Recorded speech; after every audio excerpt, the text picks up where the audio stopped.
The dinner rush was in full swing. Friday night, July 14, 2017. 7:43 p.m. Casa Torres was packed. Every table full, a waitlist of 20 people in the lobby. The smell of garlic, cilantro and sizzling carne asada filled the air. Mariachi music played softly in the background. This was my father's pride and joy, the restaurant he'd built from nothing 30 years ago. And I was about to ruin his perfect night. I'd been working the line for 6 hours straight. My station was pasta and seafood. I was responsible for the camarones al ajillo, the pescado a la veracruzana, the fettuccine poblano. We were slammed. Tickets were printing faster than we could plate. That's when I made the mistake. Table 14 had ordered the pescado, our signature whole red snapper in a tomato-based sauce. I'd made it 1,000 times. But tonight, exhausted and rushing, I plated it with cilantro-lime rice instead of the traditional white rice. Small mistake. Easily fixable. Except the customer at table 14 was Rodrigo Mendoza, a food critic for the Los Angeles Times. And my father saw it before it left the kitchen. Vaya. His voice cut through the kitchen noise like a knife. What is this? I looked up from the shrimp I was sautéing. My father was holding the plate I'd just finished, his face dark with fury. The pescado for table 14, I said. With cilantro-lime rice? My stomach dropped. I made a mistake. I'll fix it. You'll fix it. He slammed the plate down on the counter. The fish slid sideways, sauce splattering. Do you know who that table is? Do you? Dad, I'm sorry. I'll remake it right now. Rodrigo Mendoza is sitting at that table. The Rodrigo Mendoza. And you were going to send him the wrong dish. The kitchen had gone quiet. Luis, our sous chef, was frozen mid-chop. The other line cooks had stopped working. Everyone was staring. It was an accident, I said quietly. Let me fix it. An accident? Maya, you've been working here for 3 years. 3 years. And you still make mistakes like this. Everyone makes mistakes. Not everyone. Carlos doesn't make mistakes. He gestured at Carlos, our headline cook. Luis doesn't make mistakes. Your brother doesn't make mistakes. There was my brother Javier. Javier had worked at Casa Torres for 5 years before opening his own place in Santa Monica. My father talked about him constantly. Javier runs a tight kitchen. Javier knows how to handle pressure. Javier made me proud. I was the daughter who couldn't measure up. I'll remake the dish, I said, reaching for the plate. My father pulled it away. No. You're done for tonight. Dad, we're in the middle of service. I said you're done. His voice was loud enough that I heard the dining room conversations pause. My face burned. I made one mistake. But I can fix it in 3 minutes. It's not just this mistake, Maya. It's every mistake. You're slow. You're sloppy. You can't handle pressure. Do you know how many times I've had to step in and fix your screw-ups? That's not fair. You want to talk about fair? He stepped closer, his voice rising. I gave you a job here when no one else would hire you. I trained you myself. I let you work the line when you barely knew how to dice an onion. And this is how you repay me? By embarrassing me in front of the most important critic in Los Angeles. Tears stung my eyes. I refused to let them fall. Not here. Not in front of everyone. I'm sorry, I said, my voice barely above a whisper. Sorry doesn't cut it. You know what your problem is, Maya? You don't have what it takes. You're not cut out for this business. I don't know why I thought you could be. The kitchen was dead silent.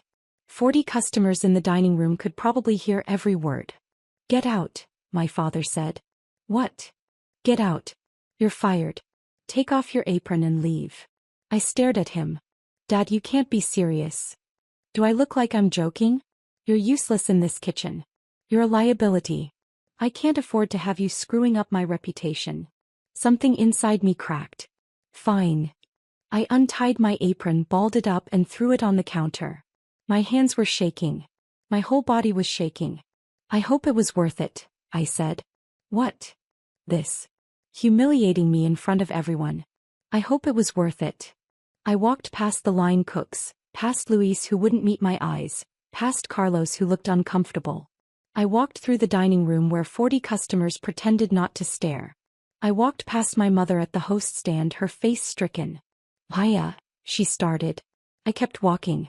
I got in my beat-up 2008 Toyota Corolla and drove to my apartment in Echo Park. I sat in my car for 20 minutes, too numb to move. Then I went inside, lay on my bed and finally let myself cry. My phone rang at 11:30 p.m. My mother. Mija, are you okay? Did he send you to call me? No. He's still angry. But Maya, you know how he gets during service. The pressure. Don't defend him, Mama. I'm not defending him. What he did was wrong. But he's your father. He loves you. He has a funny way of showing it. She sighed. Come by tomorrow. Talk to him. He'll have calmed down by then. No. Maya. I'm not coming back, Mama. Not tomorrow. Not ever. Don't be dramatic. Where else are you going to work? That question stung because it was valid. I dropped out of college to work at Casa Torres. I had no degree, no other experience. Restaurant work was all I knew. I'll figure something out, I said. Mija, be reasonable. Good night, Mama. I hung up. For the next 3 days I sat in my apartment applying to every restaurant job I could find. Line cook, prep cook, dishwasher, I didn't care. I just needed work. On day 4 I got a call from a small Italian restaurant in Silver Lake called Lucia's. The owner, an older woman named Lucia Rossi, needed a line cook. You have experience? She asked during my phone interview. 3 years at Casa Torres. Torres? The Mexican place in East LA? Good food. Why did you leave? Creative differences with the owner. She laughed. In this business that usually means family drama. Let me guess, your father. I hesitated. Yes. My son worked for me for 2 years before I fired him. Couldn't take criticism.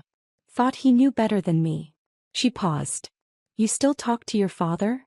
No. Good. Family and business don't mix. When can you start? I started at Lucia's the next Monday. The pay was terrible, $14 an hour, barely enough to cover rent. The kitchen was tiny, the equipment ancient. We did maybe 50 covers on a good night. But Lucia was a brilliant chef. She trained in Italy, worked in Michelin-starred restaurants in Rome and Florence.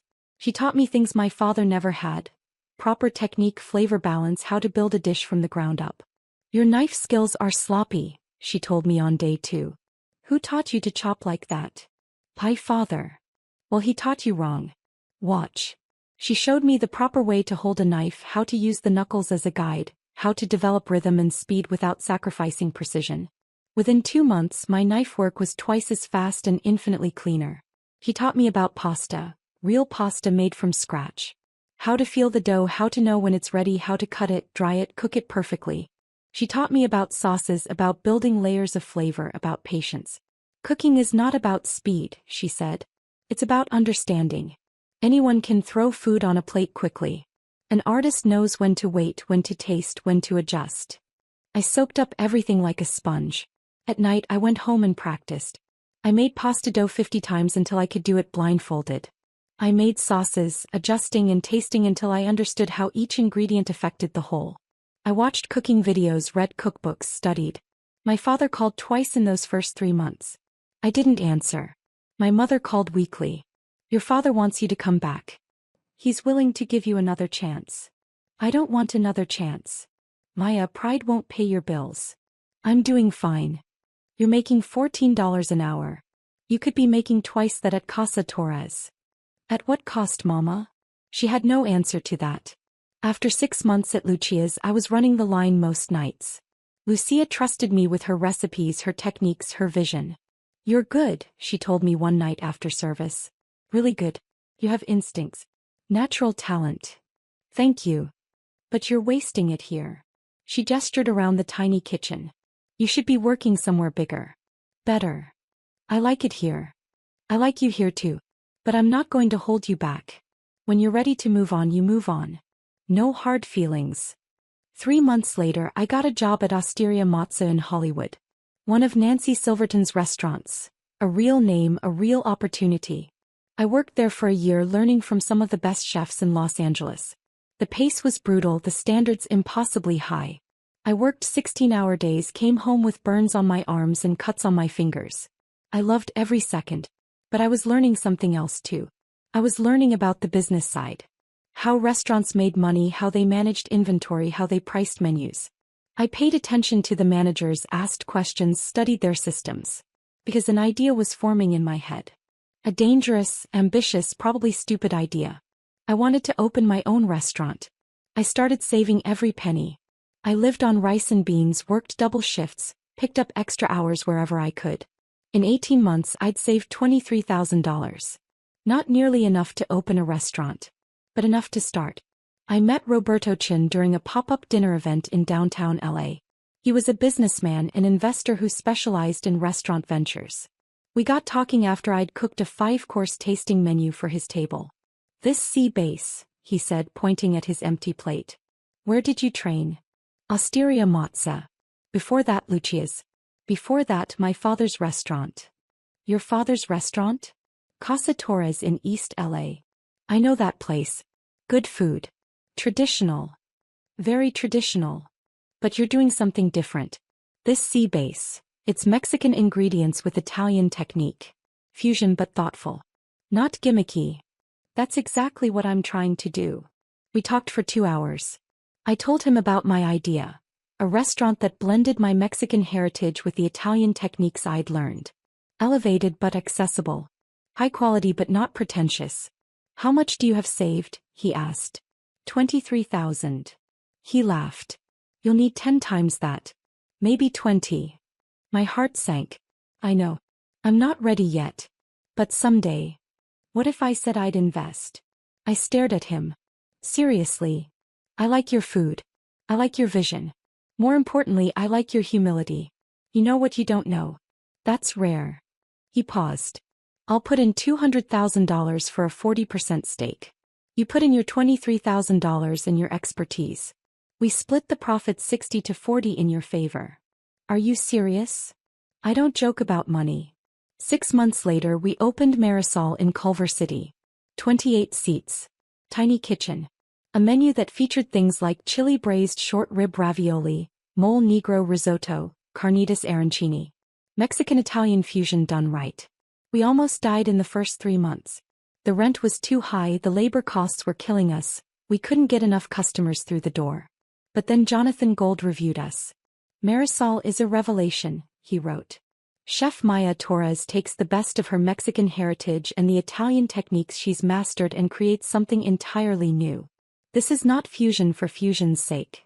This is thoughtful, delicious, important cooking. After that review, we had a 2-month waitlist. We started turning a profit in month 6. By the end of year 1, we'd done $890,000 in revenue. Roberto wanted to expand. We should open a second location, he said. Santa Monica. Bigger space, more covers. I don't know if I'm ready. You're ready.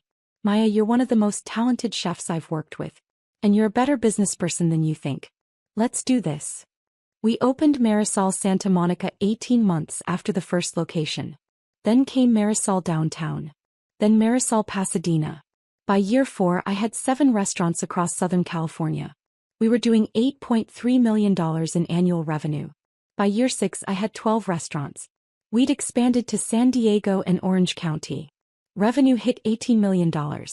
I was 29 years old. My father never called. Not once in those 6 years. My mother did occasionally. She told me about Casa Torres. How business was steady, how my father had hired a new line cook, how Javier was thinking about opening a second location in Westwood. She never asked about my restaurants. I think it was too painful for her to acknowledge that I'd succeeded without them. In year 7, I got a call from a commercial real estate broker named Susan Park. Miss Torres, I have a property that might interest you. A restaurant space in East LA. The current owner is looking to sell. I'm not looking to expand into East LA, I said. It's Casa Torres. I froze. What? Casa Torres. The Mexican restaurant on 4th Street. The owner is looking to retire. He's asking $2.1 million for the business, property, and all assets. My heart was pounding. Why is he selling? He's getting older. Business has been declining for the past few years. Competition in the area has increased. He wants to sell while he still can. Who's the owner? Eduardo Torres. I believe he's my father. Silence on the other end. I see, Susan finally said. This might be complicated. Does he know you're calling me? No. I'm calling every restaurant operator in Southern California. Your company came up because of your expansion success. I had no idea about the family connection. I sat back in my chair. Casa Torres. The restaurant where I'd learned to cook, where I'd been humiliated, where I'd been fired. The restaurant my father loved more than he'd ever loved me. Send me the financials, I said. The numbers were worse than I'd expected. Revenue had dropped 35% over the past 3 years. The property needed significant repairs. Equipment was outdated. They were barely breaking even. But the location was prime. The building itself was worth at least $1.4 million. The business, even struggling, had name recognition and a loyal customer base. It was worth buying. But more than that, and I wasn't proud of this, I wanted it. I wanted to own the place that my father had chosen over me. I wanted him to know that the daughter he'd called useless had become successful enough to buy his entire legacy. It was petty. It was vindictive. I didn't care. Make an offer, I told my lawyer Richard Chin, Roberto's cousin. $1.8 million. All cash. 30-day close. That's $300,000 under asking. Their financials are a mess. They'll take it. 3 days later Susan called back. They accepted. But Eduardo wants to meet the buyer before he signs. No. Miss Torres, it's a reasonable request. Tell him the buyer wants to remain anonymous until closing. That's non-negotiable. She sighed.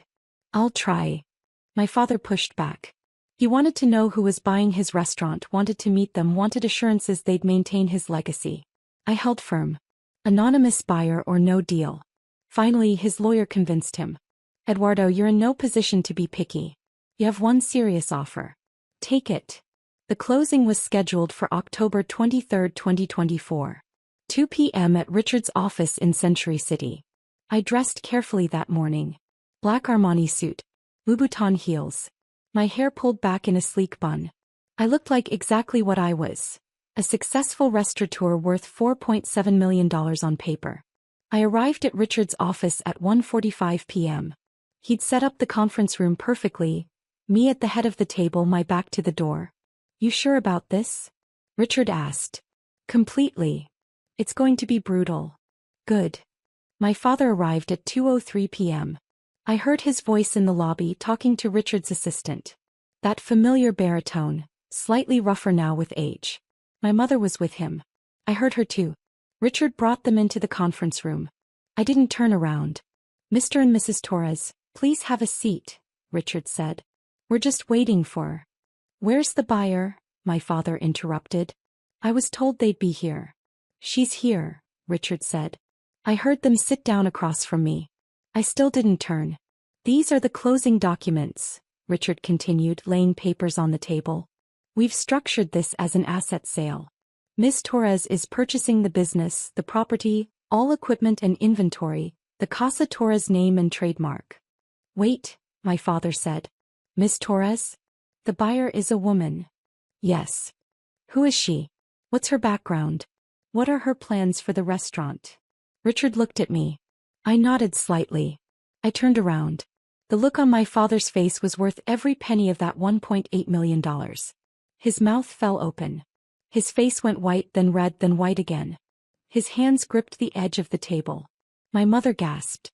Why, hello, Papa. Mama. My father tried to speak. No words came out. You're buying Casa Torres? My mother finally managed. I am. But, how? Where did you get?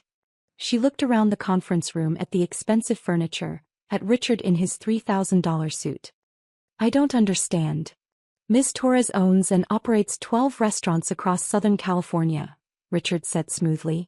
Annual revenue of approximately $18 million. She's purchasing Casa Torres through her company Marisol Restaurant Group. My father found his voice. 12 restaurants. 12, I confirmed. That's impossible. You were working at that Italian place making $14 an hour. That was 7 years ago, Papa. Things change. He stared at me like I was speaking a foreign language.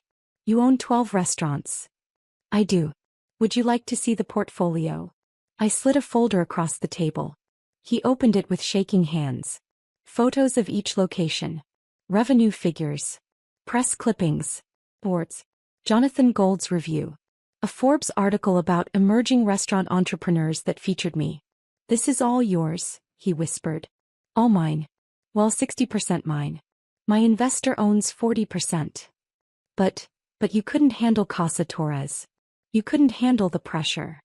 "I couldn't handle you," I corrected. "There's a difference." Silence. My mother was crying silently. My father looked like he might be sick. "Why?" he finally asked. "Why are you buying my restaurant?" "Because it's a good investment. Prime location, recognizable name, established customer base. Once I update the equipment, renovate the space, and refresh the menu, it'll fit nicely into my portfolio." "Refresh the menu?" His voice rose. "That menu has been the same for 30 years. It's tradition. It's our family's recipes. It's outdated. Your revenue is down 35%, Papa. You're barely breaking even. The menu needs modernization. You can't change it. I won't let you. You won't have a choice," I said calmly. "Once we close, it's my restaurant. My menu. My decisions." He stood up abruptly. "I'm not selling. Not to you." "Sit down, Papa." "Eduardo," his lawyer said quietly. "You already accepted the offer. We're here to close. I don't care. I won't sell to her. Not after what she—" He stopped, seeming to realize how absurd that sounded. "After what what?" I asked. "Please finish that sentence." He said nothing. "You won't sell to me after I left? After you fired me in front of 40 customers and called me useless?" I leaned forward. "Or maybe you won't sell to me because it's humiliating. Because the daughter you thought was a failure is successful enough to buy your entire legacy with cash." "Maya," my mother said softly. "Please. Please what, Mama? Please let this go? Please pretend the last 7 years didn't happen? Please pretend he didn't destroy me that night." "I was angry," my father said. "You made a mistake during the most important service we'd had in months." "I made one mistake. And you didn't just correct me. You didn't just take me off the line. You humiliated me. You called me useless in front of the entire staff. In front of customers. You fired me like I was nothing. You were sloppy. I was learning." My voice cracked. "I was 22 years old, working my first real kitchen job, and you expected perfection. You compared me to Javier constantly. Nothing I did was ever good enough. Your brother was better. My brother had your patience, your mentorship, your support. He got second chances, third chances, 100 chances. I got fired for one mistake."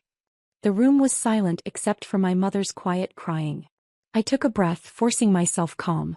"But you were right about one thing." "What?" "I wasn't cut out to work for you. I was cut out to do this." I gestured around the room. "Build my own empire. Make my own success. And I have 12 restaurants, Papa. 18 million in revenue. I'm more successful than you ever were." That landed like a punch. He actually flinched. "So yes," I continued, "I'm buying Casa Torres. And you have 2 choices. Sign the papers and walk away with $1.8 million. Or refuse to sell, watch your business continue to fail, and eventually lose everything anyway." His lawyer leaned over and whispered urgently in his ear. Eduardo listened, his jaw tight. "How long do I have to decide?" he finally asked. "You don't," Richard said. "The offer expires at 5 p.m. today. It's now 2:47 p.m. Sign now or lose the deal." My father looked at me with an expression I'd never seen before. Not quite respect. Not quite fear. Something in between. "If I sign," he said slowly, "what happens to the restaurant? What are you going to do with it?"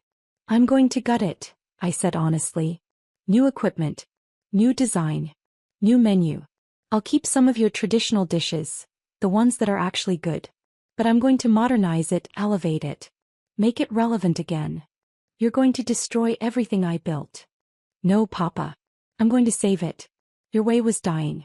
My way will make it thrive." He stared at the papers in front of him for a long time. "Eduardo," his lawyer said quietly, "you need the money. The property needs repairs you can't afford.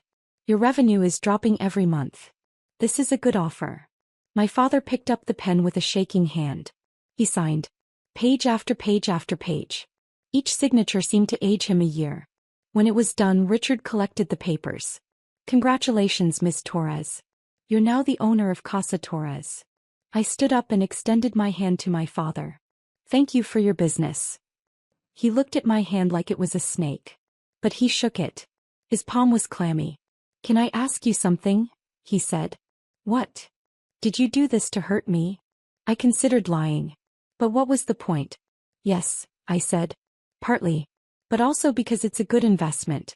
And because I'm going to do what you never could, make it successful again. He nodded slowly. I suppose I deserve that. You deserve a lot more than that. My mother stood up. Maya, can we talk? Please. I don't think there's anything to say, Mama. Please. 5 minutes. Just you and me. I looked at Richard. He nodded. I'll finalize the paperwork with Mr. Torres and his attorney. I followed my mother out to the hallway. She was still crying. I'm sorry, she said immediately. For all of it.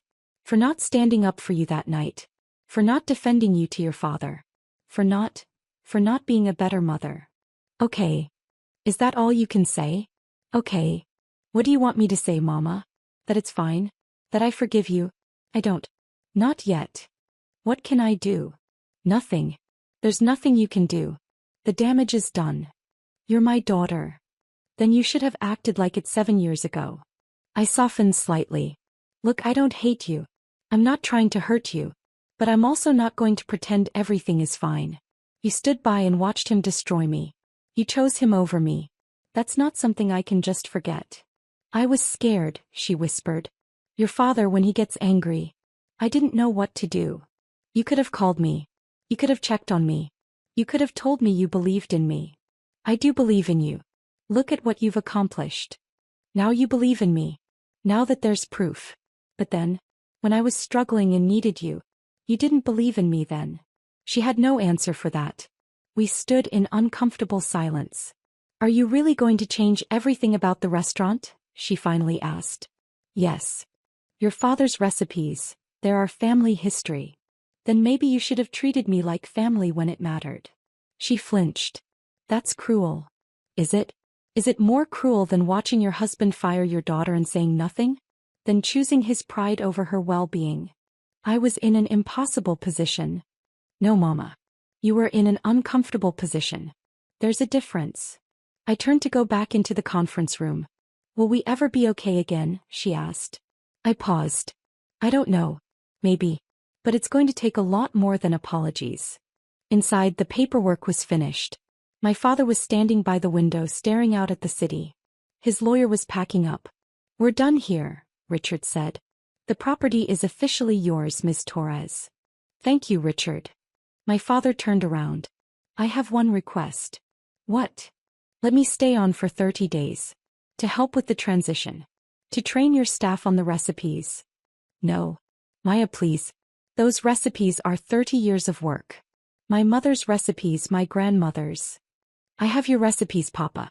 You left a complete recipe binder in the kitchen. I don't need you to train anyone. But. No. We're done. You have 30 days to clear out your personal belongings. After that, the property is mine and you're not welcome there. He looked like I'd slapped him. You really hate me that much? I don't hate you, I said honestly. But I don't trust you. And I don't need you. That's what you never understood. You thought I needed Casa Torres, needed your approval, needed you. But I built 12 restaurants without any of that. I don't need you now. I picked up my bag. The wire transfer will complete in 48 hours. After that, we're done. No more contact unless it's through lawyers. Maya. My mother started. Goodbye, Mama. Papa. I walked out of that conference room with my head high. The renovation of Casa Torres took 4 months. I gutted everything. New kitchen equipment. State-of-the-art everything. New dining room. Modern Mexican aesthetic, warm but upscale. New bar with a serious mezcal program. And a completely new menu. I kept 5 of my father's traditional dishes. The ones that were genuinely good. The mole poblano, the cochinita pibil, the chiles rellenos. But I elevated them. Better ingredients, refined techniques, beautiful plating. The rest of the menu was mine. My vision. Mexican-Italian fusion, the style I'd become known for. Chili braised short rib ravioli. Mole negro risotto. Carnitas arancini. Tequila lime scallops with corn puree. I hired a new staff. Young hungry cooks who wanted to learn. I paid them well, $18 an hour to start, health insurance, paid time off. I created the kitchen environment I'd always wanted. Casa Torres, now rebranded as Casa Marisol, reopened on March 15, 2025. The reviews were incredible. Maya Torres has taken her father's legacy and transformed it into something extraordinary, wrote Patricia Escarcega in the LA Times. This is not your traditional Mexican restaurant. This is elevated, innovative, exciting. And it's packed every night. We had a 3-month waitlist within 2 weeks. Revenue in the first year hit $2.4 million. We were the most profitable location in my entire portfolio. My father never came by. Never called. Never acknowledged the restaurant's success. My mother called once, 6 months after we opened. I drove by Casa Marisol, she said. There was a line out the door. Yes. We're doing well. Your father heard about it. About how successful it is. Good. He won't admit it, but I think he's proud. In his way. I don't need his pride, Mama. I never did. I know. I just thought you should know. We talked for a few more minutes about nothing important, then hung up. A year after opening Casa Marisol, I was featured in Forbes as one of the 30 most promising entrepreneurs under 30. The article detailed my journey, from being fired by my father to building a $24 million restaurant empire. Some people are motivated by encouragement, I told the interviewer. I was motivated by being told I was useless. It gave me something to prove. The article went viral in the restaurant industry. My phone rang 3 days after it published. Unknown number. I almost didn't answer. Why? My father's voice. I should have hung up. But curiosity got the better of me. What do you want? I read the article. In Forbes. Okay. You told them I fired you. You told them I called you useless. I did. It's the truth. Silence. Was that necessary? He finally asked. Did you have to humiliate me publicly? I laughed. It came out bitter. You humiliated me publicly 7 years ago, Papa. In front of 40 customers. Remember? That was different. How? How was that different? I was angry. It was in the moment. You deliberately told a reporter. I told a reporter the truth. I'm sorry if the truth is embarrassing for you. Maybe you should have thought about that before you fired me in front of everyone. I gave you a job when no one else would. I earned that job. I worked there for 3 years. And you threw me away like I was nothing. You made mistakes. Everyone makes mistakes. I was shouting now. But you never gave me the same grace you gave Javier. You never gave me a chance to learn, to grow, to prove myself. You decided I was useless and that was it. I was wrong. That stopped me. What? I was wrong, he repeated, his voice quiet. About you. About firing you. About all of it. I didn't trust myself to speak. You built something incredible, he continued. 12 restaurants. Millions in revenue. National recognition. You did what I couldn't do. You actually succeeded. Is there a point to this call, Papa? I want to apologize. 7 years late. I know. I know I'm late. But I'm trying, Maya. I'm trying to admit I was wrong. Hey, you admitted it. Is that all? Can we talk? In person? Can I see you? Why? Because you're my daughter. Because I miss you. Because I want to make things right. I closed my eyes. Part of me, the part that was still 22 years old and desperate for her father's approval, wanted to say yes. But the rest of me, the part that had built an empire without him, knew better. I don't think so, I said. Paya, please. You had 7 years, Papa. 7 years to call, to apologize, to acknowledge what you did. You stayed silent. You only called now because I'm successful. Because I made Forbes. Because now I'm worth acknowledging. That's not fair. Isn't it? If Forbes had written that I was still working at Osteria Mozza making $18 an hour, would you have called? Would you have apologized then? He didn't answer. That's what I thought, I said. You're not sorry you fired me. You're not sorry you called me useless. You're sorry you were wrong about me. There's a difference. What do you want from me? He asked, his voice breaking. What can I do to make this right? Nothing, I said. There's nothing you can do. Because the person who needed your approval, who needed your support, who needed you to believe in her, that person doesn't exist anymore. You destroyed her 7 years ago. I'm someone different now. Someone who doesn't need you. You'll always be my daughter. Biologically, yes. But family is more than biology. Family is showing up. Family is support. Family is believing in each other even when things are hard. You weren't family when I needed you. I'm not going to pretend we're family now just because it's convenient for you. Silence on the other end. Goodbye, Papa. I hung up. He called back. I didn't answer. He called 5 more times over the next week. I blocked his number. My mother called too. He's trying Mija. Can't you give him a chance? He had all the chances in the world. He used them up. He's your father. And I'm his daughter. But he forgot that when it mattered. 6 months later, Marisol Restaurant Group expanded to 15 locations. We opened 3 more restaurants. 1 in Las Vegas, 1 in San Francisco, 1 in Austin. Total annual revenue hit $31 million. I was 31 years old and worth on paper roughly $11 million. Casa Marisol continued to thrive. It became the flagship location, the one featured in magazines and food blogs. The one where celebrities came to eat. The one that proved you could honor tradition while embracing innovation. Every time someone praised it, every time a critic wrote a glowing review, every time we had a line out the door, I thought about my father's words, "You're useless." And I smiled. Because I'd proved him wrong in the most permanent way possible. I'd bought his legacy and made it better. Last month, I got an invitation to speak at a restaurant industry conference. Building a successful restaurant empire, from line cook to CO. During the Q&A, someone asked, "What's the best advice you ever received?" I thought about that. The best advice I ever received, I said slowly, was actually the worst thing anyone ever said to me. My father told me I was useless. That I wasn't cut out for this business. That I would never succeed. The room was silent. And I believed him, I continued. For about a day. And then I decided he was wrong. I decided I would prove him wrong. And that decision changed my life. I paused. Sometimes the best motivation comes from people who don't believe in you. Because it gives you something to prove. It gives you fire. And if you channel that fire correctly, you can build something incredible.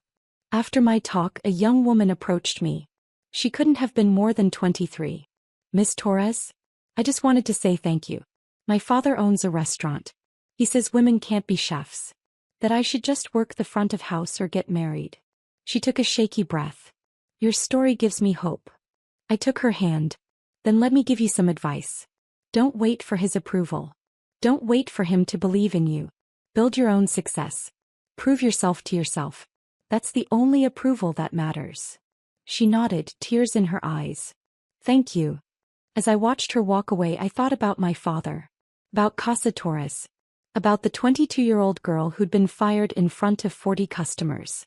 She'd been humiliated. Destroyed. Told she was useless. But she'd taken that pain and forged it into something stronger.